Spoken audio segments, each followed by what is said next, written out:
Hi, welcome to How Much for Your Soul. My name is Philip Williams, and today we'll be talking about chronic trauma. And we'll call it CT for short because I tend to get tongue tied. Now, in episode 3 today, you might be asking, what is chronic trauma and what is the difference between that and acute trauma? Well, let me tell you what a chronic trauma is, or CT. CT is repeated and prolonged exposure to stressful or traumatic events, often over an extended time. It is important to understand chronic trauma because it can have serious and lasting effects on a person's physical and mental health. Now, people who have experienced chronic trauma may be more likely to develop conditions such as PTSD, depression, anxiety, and other mental health disorders. They may also have a higher risk of developing chronic health conditions such as heart disease, diabetes, and autoimmune disorders. Now, the thing about chronic trauma that really makes it the difference between acute is that chronic trauma really derives from a long period of issues such as childhood abuse, domestic violence, conflict, war, sexual molestation over a long period of time, chronic illnesses, even having a disability, being one stricken with autism or ADHD can create chronic trauma because you are not completely, it's not considered normal. These are disabilities or things, bullying and discrimination, as well as racism or going under things like that. Now, chronic trauma can also impact a person's ability to form healthy emotions, relationships, regulating, and coping with stress. People who have experienced chronic trauma may be at a higher risk for developing mental health disorders. You know, sitting in something so deep and that's you find is so long and profound. Most of the time it's your whole childhood that you are going through this trauma, and to simply break free from that or to come out of that a-okay is not quite heard of, and everyone has trauma. And if you have never seen trauma, you haven't looked. And you can develop these mental health disorders such as depression, anxiety, and substance use. And substance abuse is pretty big when it comes to this chronic trauma, when it comes to trying to snuff out a lot of that death, a lot of that, the reality of how their childhood was.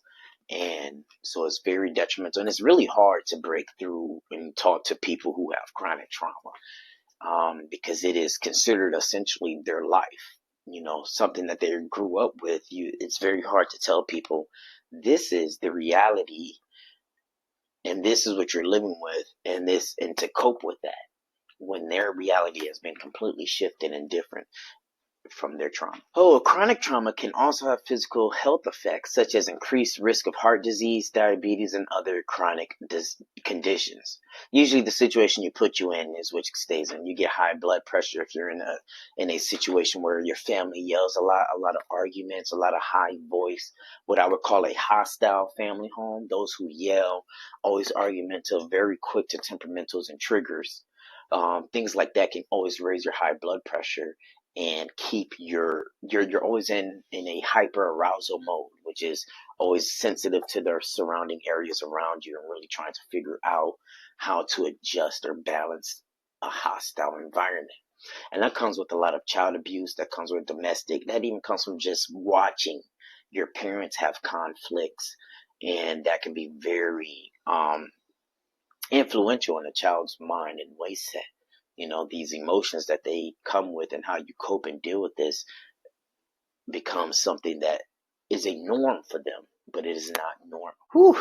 Common side effects of chronic trauma is, like I said earlier, hyperarousal, feeling constantly on edge or hypervigilant or easily startled. Dissociation, feeling disconnected from oneself, one's surroundings, or one's emotions. You usually, once you hit your limit. A lot of people with chronic trauma, have you ever heard of this? I'm sure you have what's called HSP, or a highly sensitive person. You'll hear a lot of people say, I can really feel when someone's energy is shifting, or I can tell they're not easy. Those type of hyperarousal and hypervigilante and being constantly aware of the energies and waves around you comes and derives from a trauma. I do still believe it's a superpower, and I definitely think under trusting that your body is no longer is safe and that you are no longer surviving, you'll be able to see that skill as a useful skill and not as a detriment. You'll be able to control it better in the future. Emotional dysregulation, difficulty managing and expressing emotions healthily. This is something me personally I have went through and tried to process. I have chronic trauma. I would be very surprised to see someone who doesn't, honestly. Very, very few families do I believe had a normal family, normal lifehood. And if you did, invite me to Thanksgiving because I have never seen a normal family and I would love to. But when it comes to emotional dysregulation, you're always put into situations where you would react instinctively, and you have to be able to control that to see where that is coming from and how to adjust. And to control that is regulation. Blowing up, getting angry. Yes, you should be able to express yourself. However, you should be able to identify it and know what it is. A lot of people just think their emotions before feeling them. But we're going to get into that later in further episodes.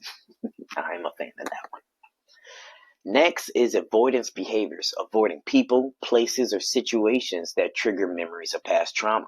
So what the biggest thing about chronic trauma people that I've noticed, and this is how I identify, is those who say they can't or they're unable to. A lot of times people who are unable to do something is because of a past event that has stopped them. So they wish to avoid it, to avoid the trigger, to avoid a trigger of memories of what this could create.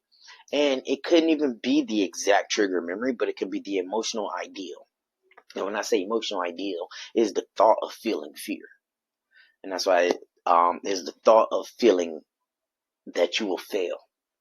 So, and like I said, once we get into the identity of thinking your emotions and feeling your emotions, you will really be able to. Next is intrusive thoughts or memories. Experiencing flashbacks, nightmares. I think my internet just went down.